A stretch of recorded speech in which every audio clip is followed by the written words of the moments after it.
ষষ্ঠ শ্রেণীর সকল ছাত্রছাত্রীকে জানাই আমাদের চ্যানেলে স্বাগত। আজকের এই ভিডিও তোমাদের জন্য খুবই গুরুত্বপূর্ণ। তোমাদের ইতিহাসের প্রথম অধ্যায় অর্থাৎ ইতিহাসের ধারণা, এই অধ্যায়টির কিছু অতি সংক্ষিপ্ত প্রশ্ন এই ভিডিওতে আলোচনা করা হলো। প্রতিটি প্রশ্ন 1 নম্বর অথবা 2 নম্বর মানের হতে পারে।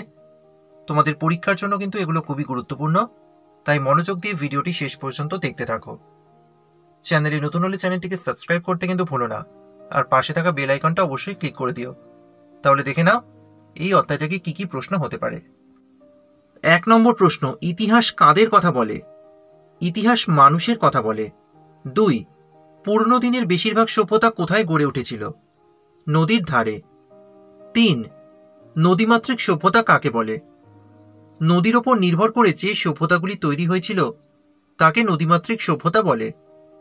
4, মাতৃক কথার অর্থ কি? মায়ের মতো। 5, মরুভূমির লোকেরা সাধারণত কিভাবে যাতায়াত করেন? উটে চড়ে। 6, সমতল অঞ্চলের লোকেরা ভাত বেশি খায় কেন? কারণ সমতল অঞ্চলে ধানের চাষ বেশি হয়। 7, রাজস্থানের লোকেরা সাধারণত কি বেশি খান? রুটি। 8, ভারতীয় উপমহাদেশের উত্তর দিকে কি প্রকার অঞ্চল ছিল? পাহাড়ি অঞ্চল। 9, সিন্ধু ও গঙ্গা নদীর দুপাশে কি প্রকার অঞ্চল ছিল? সমভূমি অঞ্চল। 10, ভারতীয় উপমহাদেশকে একসময় কি বলা হতো? ভারতবর্ষ। 11, কোন জনগোষ্ঠীর নাম অনুসারে ভারতবর্ষের নামকরণ করা হয় বলে অনেকের ধারণা? ভরত জনগোষ্ঠীর নাম অনুসারে। 12, কোন পর্বত ভারতবর্ষের উত্তর ও দক্ষিণ অংশকে ভাগ করেছিল? বিন্ধ্য পর্বত। 13, ভারতের উত্তর অংশকে কি বলা হতো এবং কেন? আর্যাবর্ত বলা হতো, কারণ সাধারণত আর্যরাই ভারতের উত্তর অংশে বসবাস করত।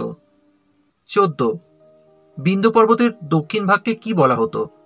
দাক্ষিণাত্য। 15, দাক্ষিণাত্য অঞ্চলটি কতদূর বিস্তৃত ছিল? বিন্ধ্য পর্বত থেকে কন্যাকুমারিকা পর্যন্ত। 16, দাক্ষিণাত্যে কোন উপজাতির বসবাস ছিল? দ্রাবিড় উপজাতির। 17, দাক্ষিণাত্য অঞ্চলের ভাষাকে কি বলা হতো? দ্রাবিড় ভাষা। 18, কাবেরী নদীর দক্ষিণ অংশকে কোন দেশ বলা হতো? দ্রাবিড় দেশ। 19, ভারতে প্রথম কবে যাত্রী নিয়ে ট্রেন চলে? 1853 খ্রিস্টাব্দের 16 এপ্রিল। 20, প্রাক ঐতিহাসিক যুগ কাকে বলা হয়?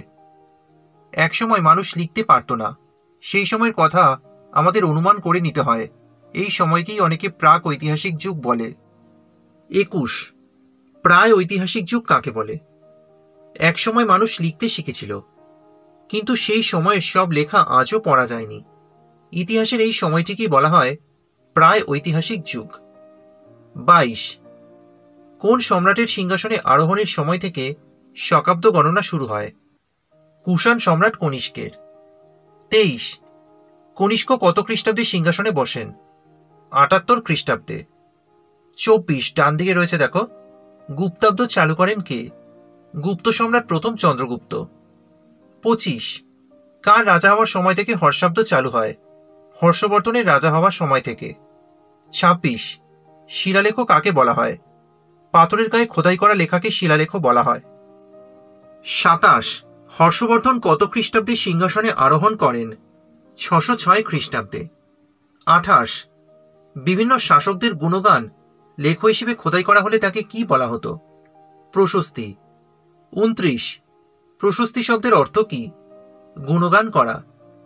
30, হর্ষচরিতের রচয়িতা কে? বাণভট্ট। 31, এলাহাবাদ প্রশস্তি থেকে কোন সম্রাটের কথা জানা যায়? গুপ্ত সম্রাট সমুদ্রগুপ্তের কথা। 32, ভাস্কর্য কি? পাথর, ধাতু বা পোড়ামাটির ওপর খোদাই করে বিভিন্ন দেবদেবী, মানুষ, পশুর মূর্তি প্রভৃতি বানানো হতো, এগুলিকেই বলা হতো ভাস্কর্য। 33, ভারতের দুটি গুহার নাম লেখো যেখানে ভাস্কর্যের নিদর্শন পাওয়া গেছে। অজন্তা ও ভীমবেটকার গুহায়। 34, মাটির নিচে চাপা পড়ে যাওয়া উপাদানগুলি কারা খুঁজে বের করেন? প্রত্নতাত্ত্বিকরা। 35, পুরনো দিনের নানা প্রত্নবস্তু কোথায় যত্ন করে রাখা থাকে? জাদুঘরে। 36, ধর্মভিত্তিক সাহিত্যের মধ্যে প্রধান কি? বৈদিক সাহিত্য। জাদুঘরে কি কি থাকে? মাটির নিচ থেকে পাওয়া পুরনো দিনের বিভিন্ন প্রত্নবস্তু জাদুঘরে যত্ন করে রাখা থাকে। এছাড়াও হারিয়ে যাওয়া জন্তুদের হাড়, রাজা রানীদের পোশাক, অস্ত্রশস্ত্র, নানা রকম মূর্তি, ছবি, বইপত্র প্রভৃতি থাকে। মুদ্রা কিভাবে ইতিহাস নির্মাণে সাহায্য করে? প্রাচীন ভারতের ইতিহাস নির্মাণে মুদ্রা বিভিন্নভাবে সাহায্য করে। মুদ্রায় বিভিন্ন শাসকের নাম, মূর্তি প্রভৃতি খোদাই করা থাকে। এছাড়া অব্দও পাওয়া যায় মুদ্রায়। এর ফলে মুদ্রা থেকে বিভিন্ন শাসকদের ইতিহাস জানা যায়। প্রাচীন ভারতের ইতিহাস জানার জন্য কোন 3 ধরনের বিদেশি বিবরণ জরুরি?